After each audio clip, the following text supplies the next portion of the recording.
Okay. All right. Hello, everyone. Welcome to Nature's Way. I'm Amy. I work over in the supplement side. Most of you probably know me. I would love to, I'm very excited actually to introduce Laurell Matthews.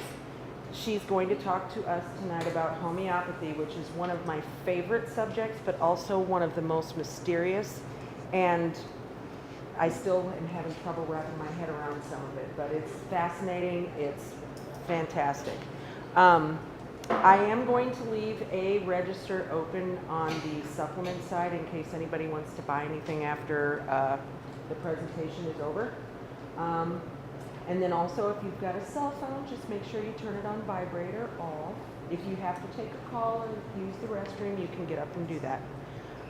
So I will turn it over to you. All right. Thank you very much. And thank you all for coming. She said a really key point that even though she loves homeopathy, she's still a little bit confused by it. And I have to admit that I'm a little more used to talking to medical professionals who already have some background in homeopathy. But this means that if I say something that doesn't make sense to you, just stop me and ask me a question immediately. I don't mind at all, and I think you'll get a whole lot more out of it if you take that approach. And Amy's going to be handing out, there's a handout she's going to be giving you in just a second that will help you understand a little bit better what I'm talking about. But first, let me tell you about me. So I'm Dr. Laurell Matthews. I have a bachelor's degree in biochemistry and then a doctorate in naturopathic medicine. And a lot of people don't necessarily know what naturopathic medicine is. I bet you're a more savvy crowd. So, of course, naturopathic doctors use things like diet and lifestyle and homeopathy and nutritional supplements and herbs. But what's really the foundation of naturopathic medicine is that we believe in the body's innate healing capacity. We believe that whenever we're choosing a dietary supplement or a homeopathic product, that the point is to give the body the resources it needs for its own healing mechanisms to work or to remove an obstacle from its path. And really, if you're doing that and giving the body the right nudges, it's what's doing the work. And this is really, you know, true so much of the time, and it's incredible the layers of mechanisms the body has in place. And so it's our job to do those types of nudges. And that's why I really love homeopathy. It is a great example of a form of medicine that particularly focuses on supporting the body's healing mechanisms, and I'll elaborate on that in a whole lot of detail as I continue talking. First, I have a disclaimer. So in addition to doing private consultations, I also consult for the natural products industry. I'm a product designer for these two companies, Peaceful Mountain and Lidell Laboratories. I'm also affiliated with some professional lines, Energique and Forza Vital.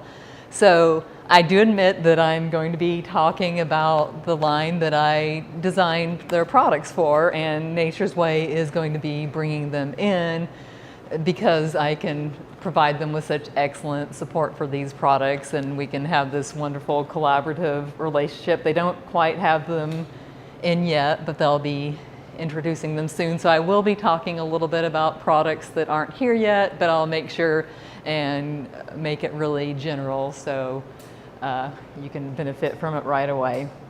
So first off, homeopathy. What we're doing in homeopathy is we're using extremely small doses of substances to stimulate the body. And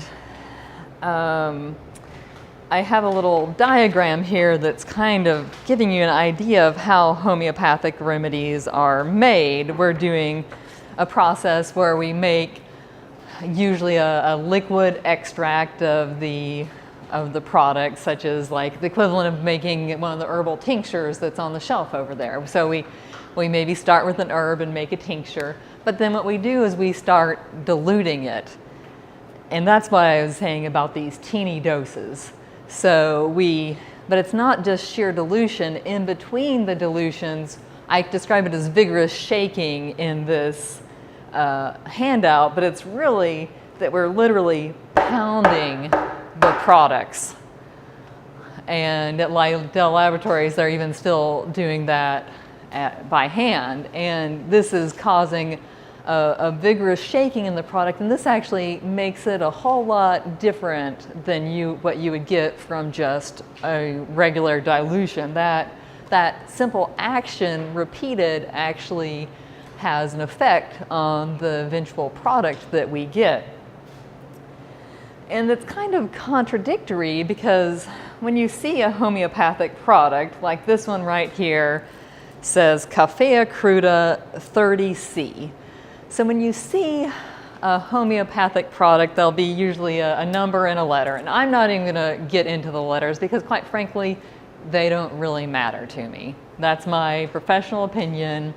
It's not a big deal. I'll use either the X or the C, but the number is important. That's literally the number of times this product was diluted. So this product was diluted 30 times and at a pretty substantial ratio where we took 1 part of the original substance to 99 parts of usually an alcohol solution and then did that vigorous shaking. So this has been diluted like that 30 times. And what's even more contradictory is that in homeopathy, it's generally regarded that the higher this number gets, the stronger the substance is. And that's true and not entirely true. So, like for instance, if you looked at a typical Lidl product like this cold and flu product, you'd see some products that said 3x, so that means it's been diluted 3 times. And then you see another one on here that's 200C. As I said, I don't care about X and C. But that 3x has only been diluted 3 times, and the other one's been diluted 200 times. And there's definitely a different activity that's going on with those two. When we use those ones that are really low dilution, our goal is to get some of the original herbal action. Whereas when we're using these high numbers, and really anything over 12, so this 30 or the 200s that are in some of these products, whenever we're using those, it's definitely a case where we're just wanting the homeopathic action. And you're like, well, what? There's an herbal action and there's a homeopathic action? Well, it turns out that nearly everything that you put in your mouth can have 2 layers of actions in the body. It can have kind of this overt, nearly giving the body a shove type of effect. So you think about taking something like echinacea, it stimulates the immune system, say it gets the white blood cells revved up. But then that echinacea also has this more subtle layer of activity on the body. And what they've discovered is all the foods that we eat and all the herbs that we take actually alter which of our genes are active and which are not. And they're beginning to realize that that's a lot of what's going on with this homeopathic activity. And so it's like, okay, and sometimes we want both those actions. We want both the more forceful shove and then kind of that long-term healing benefit that comes about from different genes being activated than maybe were previously. And I do want to get a little more into that later, but I just wanted to give you kind of a framework to start thinking about why we would be using different dilutions. So there's this idea again that the higher the number, the stronger it is, even though it's more dilute. So that's kind of what tends to blow people's mind. In fact, you'll see a lot of skeptics of homeopathy that are like, oh, you believe in homeopathy? Well, that's the biggest BS on the planet, you know. But they don't know homeopathy like I do. One of the benefits of working in the natural products industry, and particularly for a homeopathic manufacturer, is I study the science behind homeopathy, not just how to use it, but there's a lot of cutting edge science that's beginning to show what's actually going on with these remedies. And what you'll hear from the skeptics is they say, after 12C, there should be none of the original starting substance left in the product. So in theory, at 12C, there should be not even one molecule left of the original substance. Like, say, this one right here has a 30C Arnica. So that's way above, that's more dilute than 12C. And so in theory, if you just take a substance and you dilute it 30 times at this huge 1:99 ratio, in theory, there's not going to be a single particle left. But that was just theory. And so someone got the bright idea of actually looking to see if there was anything there. And this study has been repeated multiple times with many different remedies. They tend to do it a lot with metals because those are simple and easy to detect. But these are actual scanning electron micrographs of 30C and 200C. So again, we're talking about dilutions that in theory should have nothing present.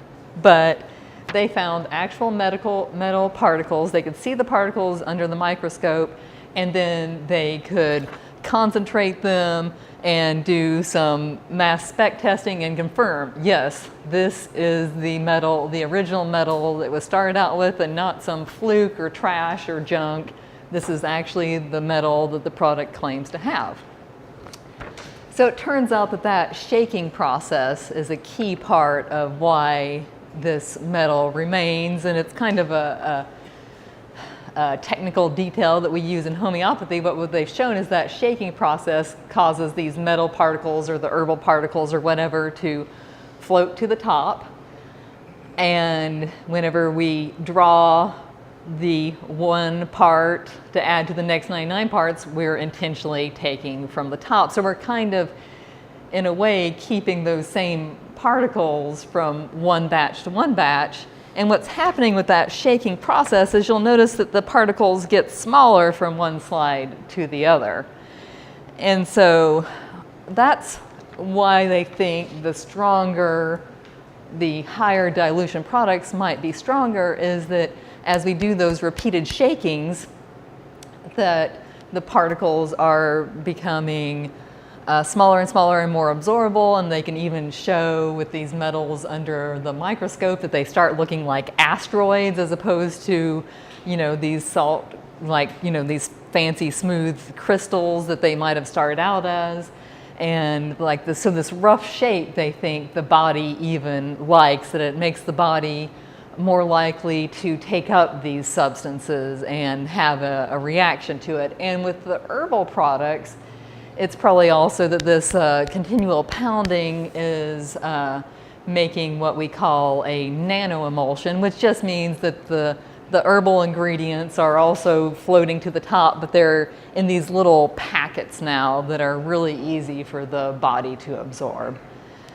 So that's kind of an introduction to the complex and fascinating world of homeopathy. And really, you don't even need to know all of that to use homeopathy. You know, like, I just like to share that with people because you come across the people that, as I say, call homeopathy pure BS, and it's just that they don't know the science, and the science is still honestly catching up with homeopathy, and I think it's going to be a very revolutionary medicine as we get to know it better. So before I start talking about how homeopathy works, I just wanted to mention the homeopathic remedy Arnica montana. How many of you have used this remedy? Well, let me tell you, the two of you, the rest of you need to buy this. This is what I tell everyone is the must-have in your house. I will not be without this. Now, it might be that I'm a little bit clumsy, but she knows what it's for.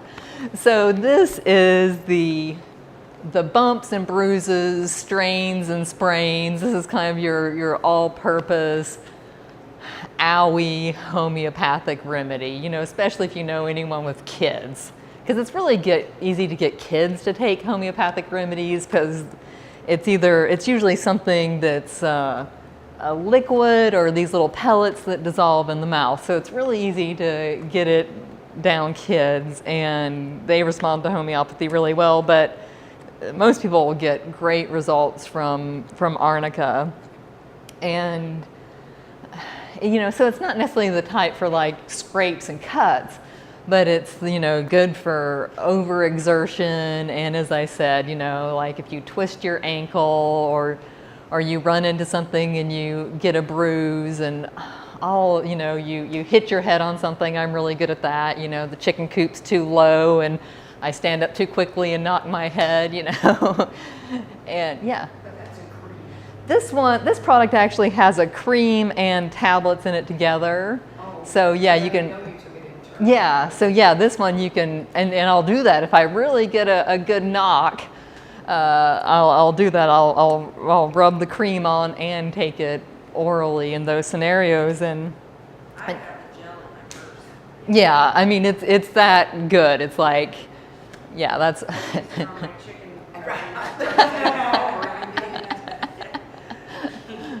And heal the bruises so much faster. Yeah, exactly. And I remember when I was going through school, I was doing some, you know, odd jobs to get by. And one day I sanded someone's deck, just spent all day sanding someone's deck so they could be ready to stain it. And I woke up in the middle of the night with my hands just so painful I couldn't sleep. And I was just like, oh goodness, I need to do something for this. And the thought occurred to me to go take my Arnica, and I did. And within about 20 minutes, I felt good enough I could fall asleep. So it's a great, you know, there's other homeopathic remedies for pain, but this one has a lot of... Is that a plant by that name? It is a plant. It's a plant in the daisy family that grows up in the mountains. I can't remember what the common name is, but it's yellow. It sort of looks like a small, like St. John's wort. Mm-hmm. And that's one of the great things about homeopathy too, is this is a plant that if we were all guzzling the tincture of it, it would probably become endangered. It's not particularly easy to cultivate, but since we're diluting it, we can take just a few plants and make medicine for hundreds and hundreds and hundreds of people. So this is also a very environmentally sustainable medicine, and that's another great thing about it, because we do use a lot of rare plants and even weird things like there's homeopathic medicines made from snake venoms, and you know, so good thing we can use them highly diluted so that not too many people have to be out there every day trying to get venom out of snakes. You know. Arnica, it is Arnica. Montana, yeah, like the state. So yeah, as I said, this is on my list of I must always have it in the house. Are there any contraindications for taking it orally if you're on any other medications? Usually with the homeopathic. Would you mind repeating the question? Oh yes, thank you. She asked if there's any contraindications with taking it orally. Usually with the higher dilution homeopathic remedies, there are not. Like for instance, there has not been a known example of an interaction between a very dilute homeopathic remedy and a drug. And that's because it's not like an herb where you're necessarily getting a more forceful, nearly drug-like effect that could war. So there, you know, like for instance, if you were taking Arnica herbally, you would take an extremely, extremely low dose, and you would be possibly worrying about that, but not when you're taking the dilute dose. People do occasionally have unusual reactions to homeopathy. We call them proving reactions, where sometimes people will take a homeopathic remedy and they're for some reason ultra sensitive to it, and they'll actually exhibit a symptom that that remedy is usually used to treat. I actually had this happen to me once. I was taking a homeopathic remedy for warts, and shortly thereafterwards I felt kind of this weird fluttery feeling in my chest. I'm like, that is so unusual. I never feel anything like that, never. And I was savvy enough to know about this, and so I went and looked in the book, and it described that feeling as a symptom that this remedy normally treated. And then I looked at the product I took, and it had said, take 2 tablets or 10 pellets. And I had looked at it and been like, where on the label does it say if this is a tablet or a pellet? I'm like, it looks like a pellet to me, so I took 10 of them. And then I realized, yes, I had taken 5 times too much. So with the high dose, that probably made me a little more, but usually those reactions are very fleeting, and like that was, I probably felt better within an hour or two, but it also told me, oh, there's something to this. If I actually had a reaction from something that the skeptics say there's nothing there, I knew that, I knew it wasn't placebo effect because I didn't know it caused that symptom until I looked it up. So that was to me a fascinating experience. So how is this very dilute substance affecting the body? So they still haven't quite figured out how dissolving pellets in the mouth or spraying this liquid in the mouth, how that tiny dose is doing it. My theory is that it has a lot to do with the nature of a mouth to brain connection. There was a study years ago that showed that if they gave mice sugar that was tagged with a radioactive substance, that tagged sugar immediately went to a part of the mouse's brain. Like immediately could be visualized in their brains.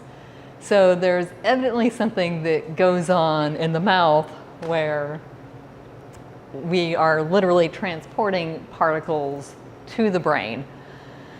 And I think that what goes on is that the body is trying to sample everything that you put in your mouth to know what to be prepared for.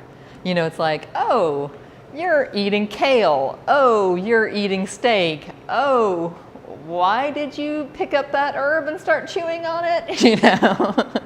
So it's wanting to, kickstart the right digestive process or have the appropriate response. But I think that these highly dilute particles are stimulating those same mechanisms, even though it's not a whole kale salad's worth. It's just this tiny, tiny amount. It's still triggering some of the same reactions in the body that a high dose would on that very subtle interactive level that the body does. More specifically, the studies are showing, as I mentioned, that it is altering our gene expression. And that's what I was talking about earlier when I said it makes some genes more active and others less active. So this is the revolution in genetic medicine, is that we realize that even though we get terrible genes from our parents, like my dad's side of the family is like the history of heart disease, all the men in the family, terrible heart issues. But just because I inherited those genes doesn't mean that that's my destiny. And it turns out that there'll be a segment of DNA, and that same segment codes for like 20 different genes. And some of them will be turned on and some of them will be turned off. And the activities that we choose in our life, such as the foods that we eat and the homeopathic medicines that we take and our activities, our sleep, all these things are affecting which of those switches get flipped. And they've shown that they can show that homeopathic medicine will cause different genes to be activated than were previously. So that's why sometimes people have these great healing benefits from taking homeopathic remedies, because their genes were not in the healthiest configuration for them. The remedy has this really long-term healing effect by switching which genes are producing enzymes and which aren't, or enzymes are various proteins or active substances in the body. So that's been one of the key things. They also generally talk about homeopathy as stimulating the body's general defensive properties, like on a cellular level. So think about it activating white blood cells, because there have been some studies showing homeopathic remedies doing that, or activating the genes that produce enzymes that the body uses for detoxification. And that's one of the subjects that really interests me. My specialization is actually brain health, and I work a lot with people with dementia, mood issues, and things along those lines. And one of the things that really worries me about the health of people as they age, and our children and everyone in between, is the toxicity of this planet. There's been numerous studies now showing how toxicity is contributing to dementia, ADD, even depression. In fact, I just wrote a blog for one of these companies about that fact. So a lot of the same mechanisms that go on with heart disease, where there's inflammation and oxidative stress that causes the body to burn through its antioxidants faster. A lot of those same things are happening in the brain in response to these toxins. So there was a study showing that the homeopathic form of arsenic, on the little handout I give it its homeopathic name, which is Arsenicum album. And by the way, you'll see all these weird Latin names or Latin-ish names when you look at homeopathic remedies. But you'll see, so Arsenicum album was shown to cause an increase in the production of enzymes that the cells could use to neutralize arsenic. And if you don't know it, arsenic is a huge issue affecting dementia, cancer, other health issues, and it is in 10% of the water in the country. It's in chicken and it's in rice, so a lot of people are getting arsenic exposure. And so I love the homeopathic remedy Arsenicum album. I use it a lot in my practice. It's traditionally used in homeopathy for anxiety. And sure, there's lots of reasons to be anxious, in this world, but sometimes that anxiety might be due to the brain struggling to function because of some of this toxic load. So that's why you'll see a lot of my patients are often on one of these homeopathic remedies that has various toxic metals in it at these really high dilutions. So it's so dilute that we're not worried about the metal itself having a toxic effect, but these studies have shown that there's still enough there to stimulate, again, the cell's protective defensive mechanism. So that's how this ties in again with that whole initial idea about stimulating the body's natural healing systems. Yes? Is arsenic easily detected with a blood test? That is a great question. He is asking if arsenic is easily detected with the blood test. No, it's not, and that's because often toxic metals are not in the blood. They're stored in the tissues. They can be stored in fat and bone and in the cells, actually in the hair.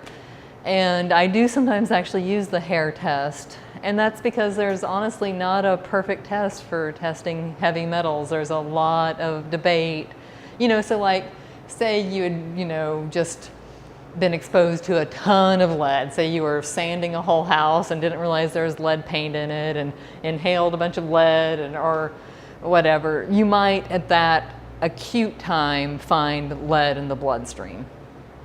But after a while, it'll have been stored in all these tissues, and that's what does make it more challenging.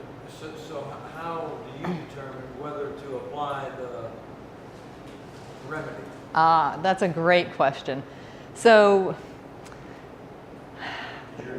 he asked, how do I determine whether to apply the remedy? So various things. I look at the clinical picture. That's really is often the most important thing is the picture of the symptoms, the history of the person. And some people, you can tell by what they say that they have a harder time detoxifying than others. They'll say things like, yeah, I have to take half a dose of any drug. I can barely drink a cup of coffee without, like you can sometimes tell by things that they say that they are going to struggle with detoxification. Whereas other people's bodies, they're just like, boom, got that under control, boom, and so everyone's different. And of course their symptom picture. Now, the toxicity is so bad that the doctors studying this subject estimate that at least 50% of all Americans have such a toxic burden that it is contributing to disease conditions or will contribute to it. So statistically, it's worth doing.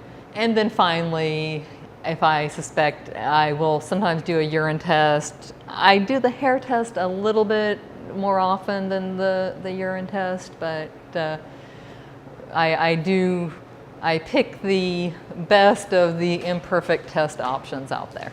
Okay. Did you say that you're giving something that's got these things in them to bind those to carry them out? It's not, so I'm literally, like I would literally be giving someone very, very, very dilute arsenic, very, very, very dilute mercury, something along these lines. Or often I'm using just a combination of them. And so those very dilute molecules are stimulating the body's natural systems that help bind those substances to eliminate them. And this actually brings up a really good point, which is I don't use homeopathy in a vacuum. Like that's how traditional homeopathic doctors did it. They're like, I don't want you using any other medicine, eat a super clean diet, don't even drink coffee, take this homeopathic remedy. But that was maybe the medicine of a less toxic world. So when we're stimulating these enzymes to be more active, they can be using up our antioxidants. So I often will add a dietary supplement to the homeopathic remedy that someone is taking with kind of, like for instance with, if I'm trying to detox metals, I'll often add a supplement called N-acetylcysteine, and this N-acetylcysteine helps the body make glutathione, which is one of those binding molecules that you're talking about, because I know that the body is going to be trying to make more of this and has probably burned through its supply due to the toxic conditions it's been struggling in. Or another great example is sometimes we use homeopathic remedies to stimulate the body to absorb or interact with the substance better. For instance, if someone comes to me and they're really anemic, I might recommend they take iron and the homeopathic form of iron. And again, the homeopathic form might be highly absorbable, but I also think of it as stimulating the body's into a more healthy relationship with iron and helping it absorb the other iron. You'd be like, hey, we need to deal with iron better. We need to deal with our iron absorption better, our iron utilization better. But if they weren't taking that iron and their diet was really low in iron, I wouldn't expect their anemia to improve greatly because they're missing that molecule. You know, they're getting the impetus, the message, hey, deal with iron better, but they don't have any iron for the body to use. So I kind of, as I said, unlike the traditional doctors, I don't just use it in a vacuum. Yes?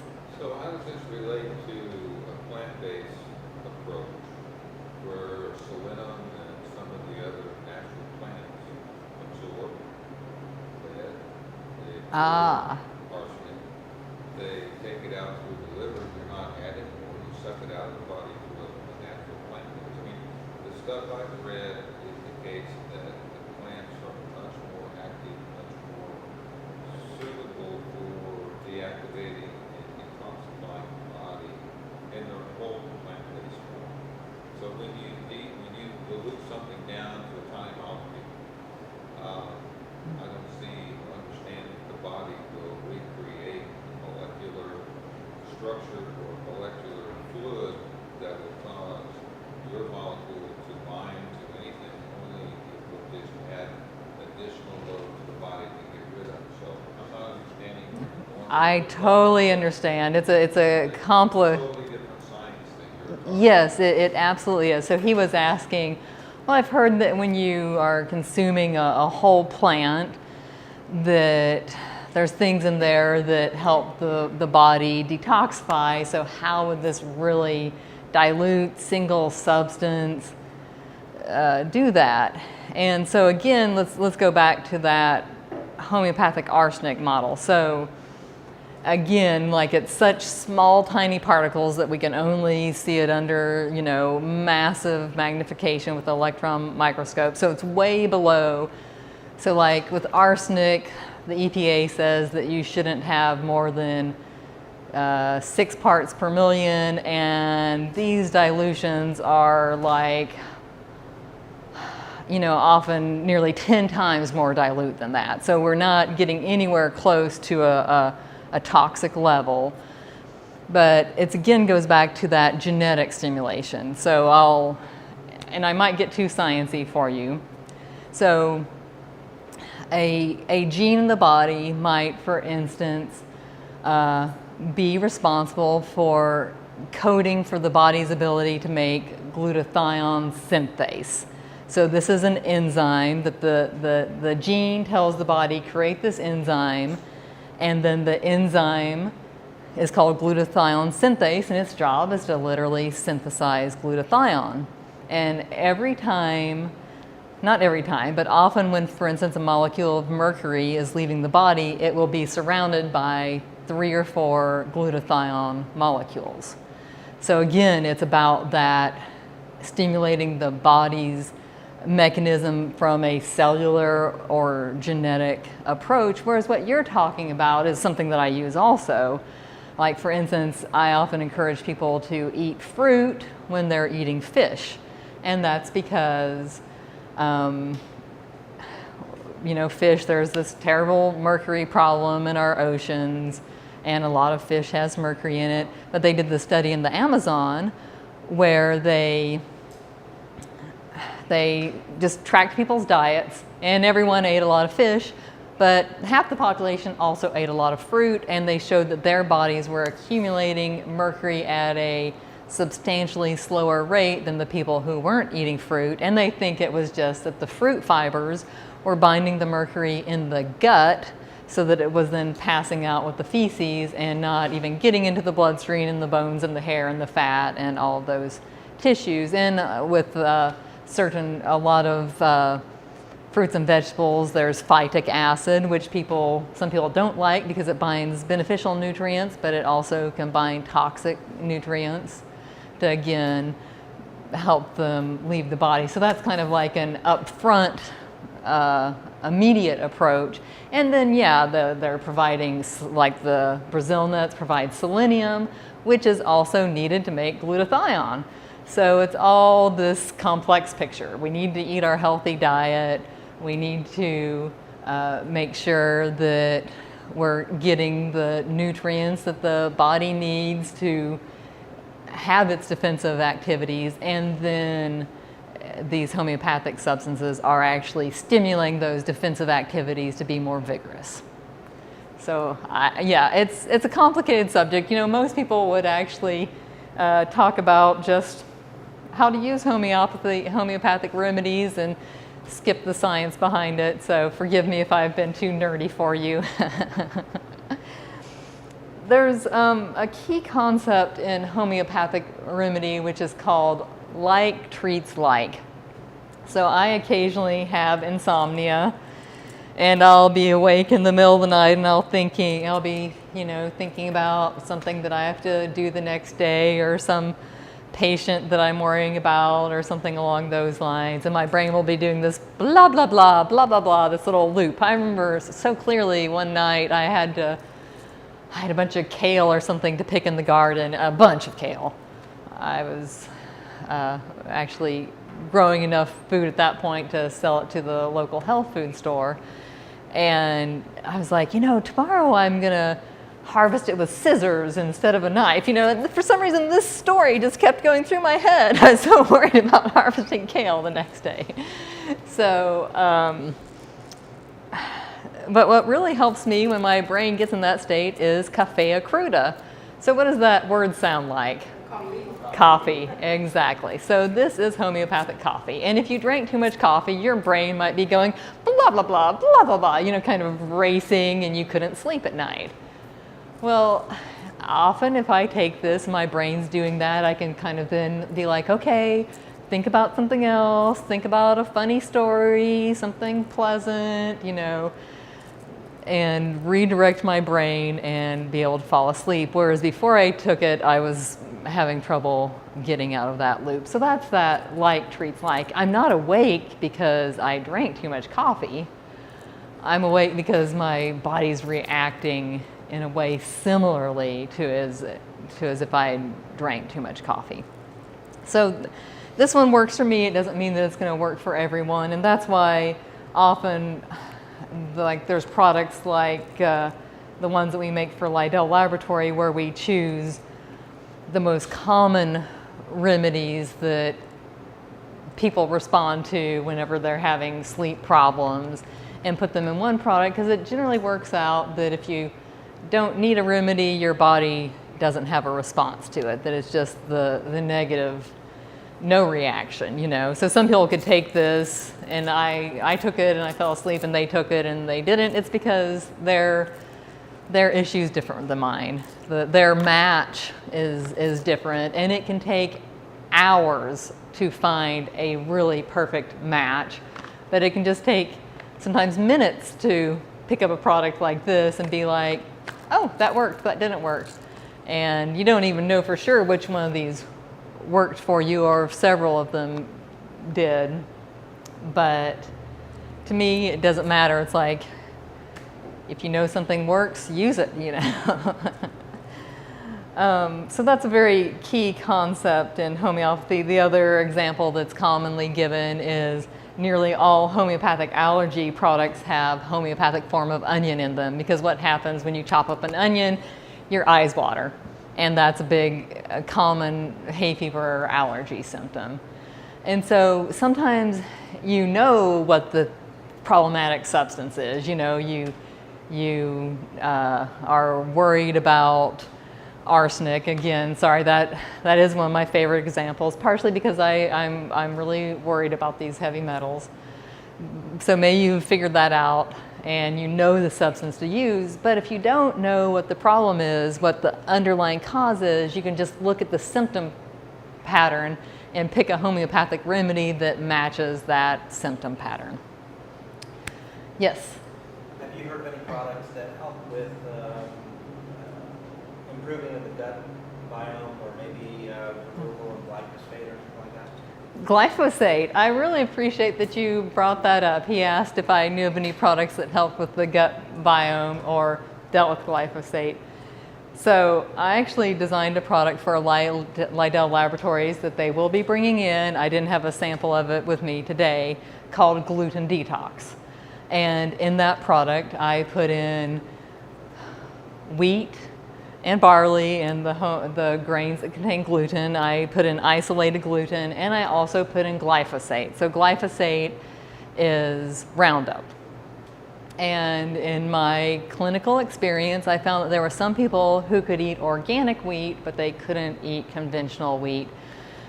Well, what goes on is right before they harvest conventional wheat, they spray it with Roundup, like massive doses of Roundup. And so it's not the cause of all wheat reactions, but for some people it is. It's nearly that they're having a chemical sensitivity instead of sensitivity to the gluten. And so knowing this was the case, I said, I'm putting this in this product so that my goal being to stimulate the body's ability to detoxify it on that genetic level. And I didn't necessarily gear it towards the microbiome, as in the microorganisms. I was more gearing this product to the symptoms that people get with gluten issues like bloating and brain fog, as well as that kind of leaky gut issue that people often get whenever they have a wheat sensitivity and are have been dealing with it for a long time. So that overall health picture. So this is my plant in the audience, if you didn't know.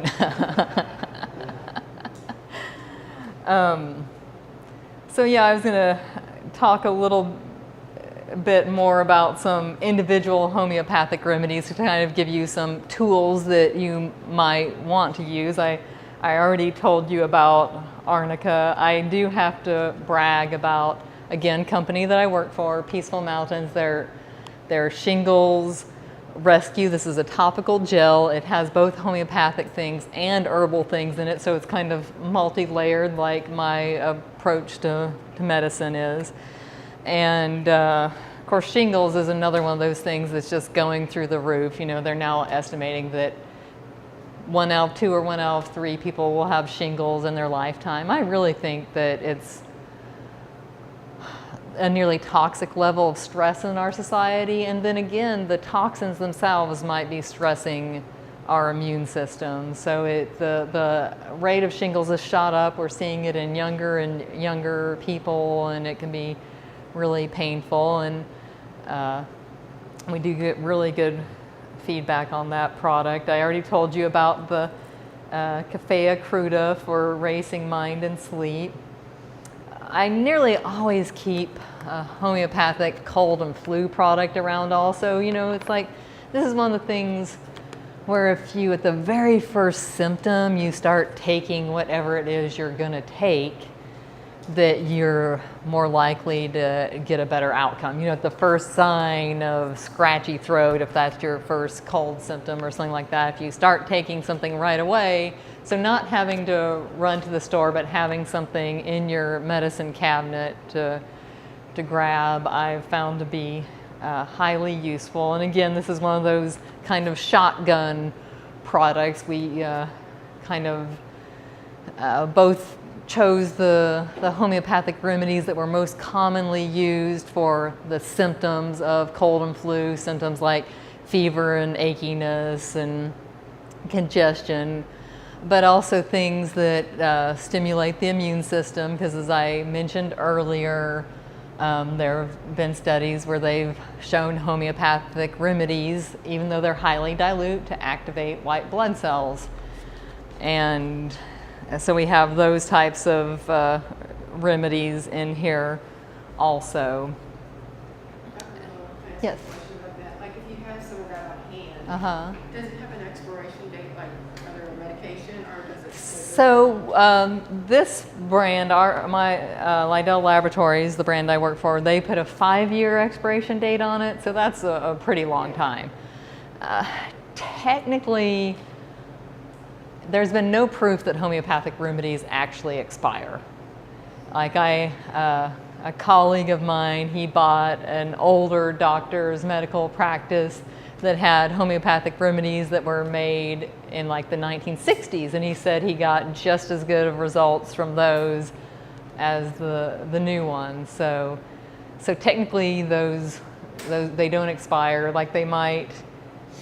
These are preserved in alcohol and kind of the minimum amount of alcohol. So eventually alcohol sneaks out of the bottle, and so eventually that alcohol percentage would go down and there might not be adequate preservation, but you know, it's not a huge deal. It takes a long time.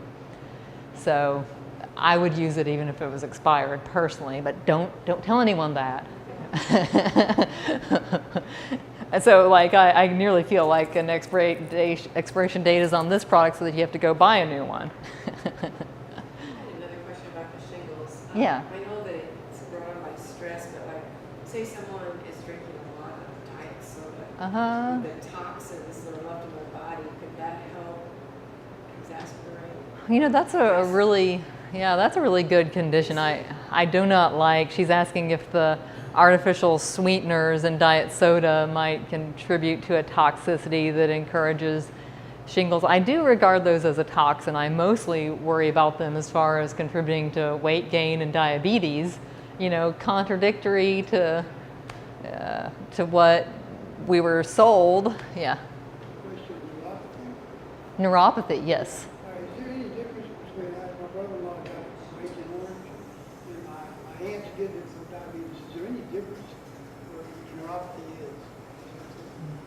He's asking if there's any difference between a neuropathy caused by a toxin, such as Agent Orange, or neuropathy caused by diabetes. Yes and no. In a way, diabetes causes there to be a toxic level of sugar in the bloodstream. Like there's so much sugar in the bloodstream that it's gumming up the nerves. And the toxins are kind of doing the same thing. They're interfering with healthy nerve function. So there are some things that we do in common. You know, obviously if someone has diabetes, we need to get that under control, get that, because that toxic level of sugar down in their bodies. But there's other things like alpha lipoic acid that we would use in either case, or we might use the homeopathic version of St. John's wort, which again goes by its scientific name, Hypericum. We might use that because that's the homeopathic St. John's wort is often used for like shooting nerve pain and nerve issues in general, as well as mood issues. So some, yeah, there's a lot of overlap.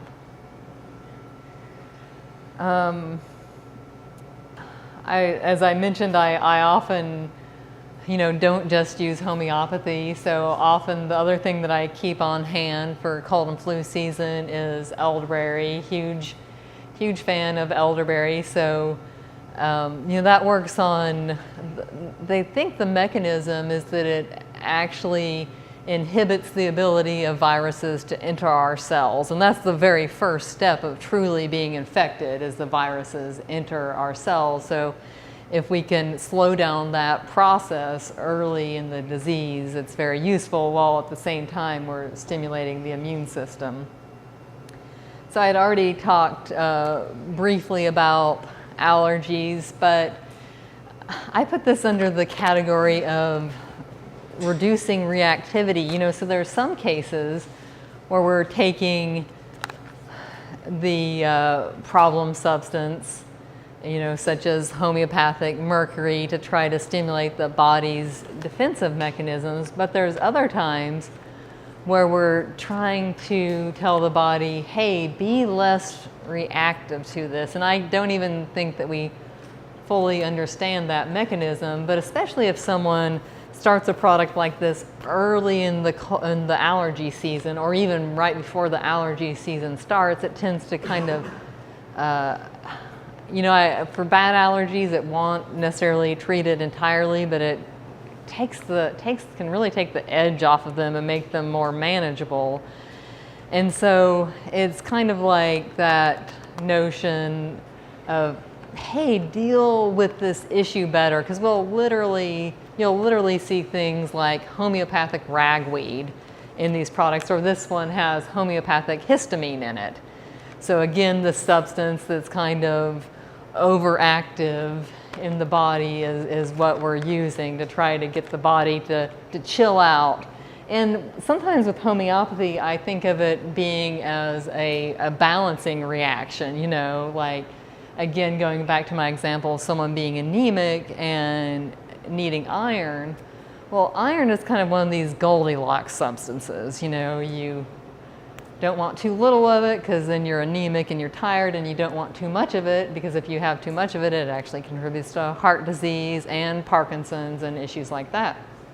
So it's kind of this Goldilocks substance where it needs to be just right. Well, sometimes I view homeopathic remedies as helping the body reach that balanced spot. You know, if we're have too much dealing with it, if we have too little supporting the body to bring more in and utilizing the little bit we have more effectively. So I view it as kind of a balancing mechanism, but that's because it's tapping into the body's wisdom, and the body is wanting to find balance.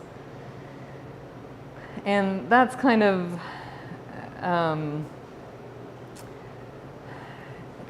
example, or I list on this handout the concept of helping nourish us. There's a type of homeopathy that we call cell salts, and this right here is an example of that, where it's a beneficial molecule. Like often it's something like iron or magnesium or calcium or potassium. So it's a magnesium that our cells use a lot of to function, and it's in a less dilute form, so there's actually a little bit of that molecule left, but probably in a very absorbable form. And so it's kind of this nourishing attribute, and this is one of those products that a lot of people don't know about, but once they do, they love it. This is homeopathic silica.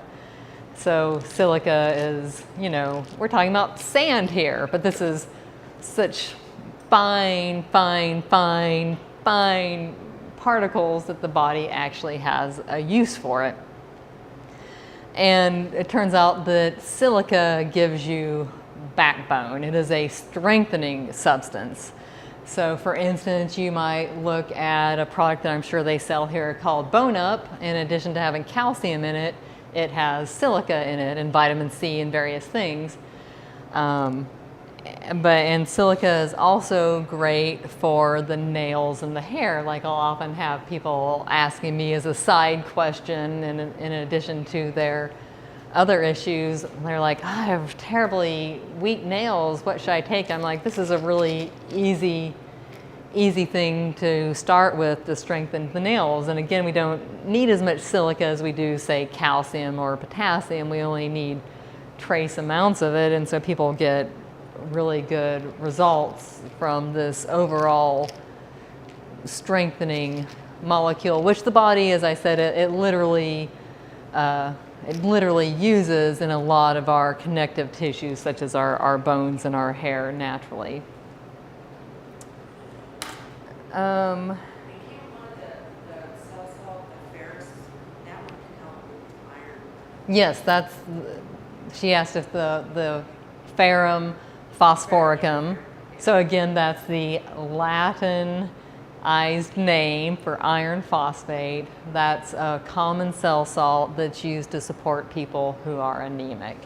And again, I wouldn't necessarily just use that. I'd be like, okay, you're eating liver every day, or you're taking iron pills, again, depending on how anemic they are.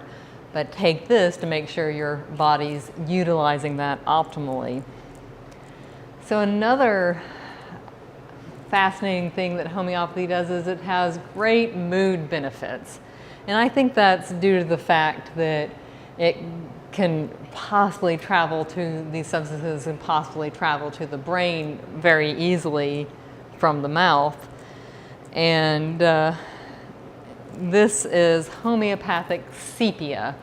And it is a great remedy for particularly women who are going through mood swings that are related to hormonal changes. Sure, none of you have ever met a woman like that. But it's a remedy that I, again, use a whole lot in my practice because, you know, usually we need some other things. We might need to change things in our life to get more active, get out there and exercise and do other things that help our mood. But this is the remedy for the burned out superwoman. This is the remedy for a woman who has been working, taking care of her family, taking care of the pets, taking care of everyone, her parents, everyone, maybe not taking care of herself that well because she's been so busy taking care of everyone, and she has just hit the wall. She is worn out. She's all of a sudden griping at her kids, like, you know, she's like, I don't get it, why do I want to yell at these kids all the time, you know? And maybe it's perimenopause or menopause, and there's these hormonal changes going on, and she's just worn herself out. And you know, I think that that is every other woman in this country is either working on becoming that person or already hit it. And so this is a remedy that I very frequently employ for that reason, and it can help both with like kind of the more hormone related symptoms as well as the mood side of things. And you know, the mood issues, you know, they're sometimes really hard to deal with, and sometimes people respond really well to these types of nudges, you know, because they've kind of maybe they've even exhausted the other solutions. And it nearly seems like these can help change your mind in kind of a fundamental way and balance things out on that level. And not every medicine has that type of interaction. The last product that I wanted to mention is Vital Age Defiance. This happens to be the best-selling product from Lidell Laboratories because it has very, very, very dilute human growth hormone.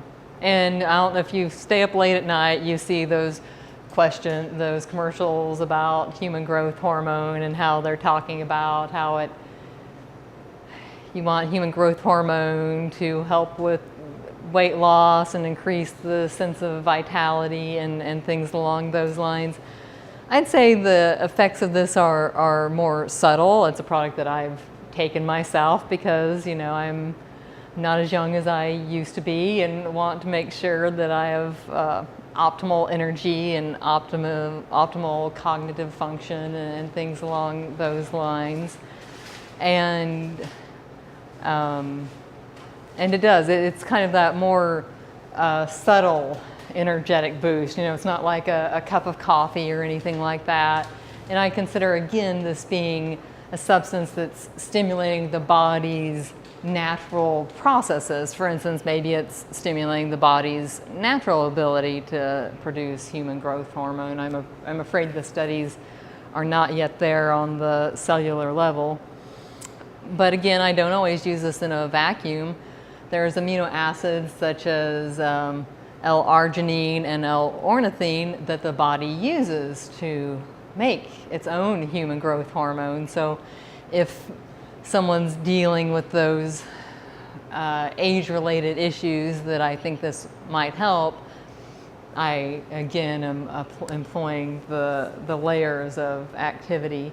And then I wanted to mention at the very last kind of an unusual homeopathic product. So again, cognitive decline is one of the major areas that I work in, and this product has an ingredient called cerebrum suis in it. That is the fake Latin name for pig brain. So we've literally taken a pig's brain and diluted it and diluted it and diluted it. And I really like these types of remedies. Like I'll often, if I'm supporting someone struggling adrenal function, I might actually have them take a capsule that has ground up cow or pig adrenal gland in it. And the idea there is that each organ in the body stores the nutrients that organ needs for optimal functioning. You know, like say the adrenals need lots of iron and the thyroid needs lots of iodine, and you know, the brain needs lots of healthy fats or things along those lines. So each organ is storing the things that it needs to function optimally. And so I think when we take these types of remedies, that we're providing kind of the complex of those nutrients in a highly diluted form to stimulate the body's ability to absorb them in our diet. And then we're also possibly giving the body a template of what this healthy tissue looks like, especially if that tissue is diseased and struggling in us. We're kind of giving it that healthy example of what it looks like. And so I don't use this type of intervention all the time in my practice, but I pick and choose because, you know, we can't take 2,000 things. We have to take a reasonable number of things, but sometimes I really like that level of stimulation. So I know I've thrown a whole lot at you, and you can even yell at me in private later and, and tell me to dial back on the nerdiness. But I'm really passionate about homeopathy and want people to be able to understand this complex tool, as well as giving you some ideas of how to use them. And maybe you now have some more particular questions for me on how you might use homeopathy in your life. I'm wondering, because this is a very slow and natural process, Uh-huh. is there sort of a ballpark figure that you can tell a person you might expect results in 3 months or Yeah. 6 months? Mm-hmm. That's a great question. So she asked, how long does it take these remedies to react? And that's the crazy thing about it, is that for some things it happens right away. You know, like my example of taking Arnica when I had those achy hands. And whereas other things, yes, you know, for that long-term genetic shifting. So I generally tell people that they're likely, that if it's going to work, it's likely to happen within a couple of months. But then again, it does depend on what we're dealing with. If we're dealing with a toxic load that has been going on for 20 years, we might need more time to get to the point where that toxic load is diminished. But in the meantime, these remedies might reduce the negative impacts. Like I think in a test tube study on, again, the arsenic, it showed that there was the cells weren't dying as much as the control cells that just had the arsenic thrown in without the homeopathic form of arsenic, you know. So you might get some kind of symptomatic benefits even before that kind of long-term deep healing. Yeah. 5G towers are here. What do you have as a radiation preventive, or how can you detox through the 5G? That is a great question.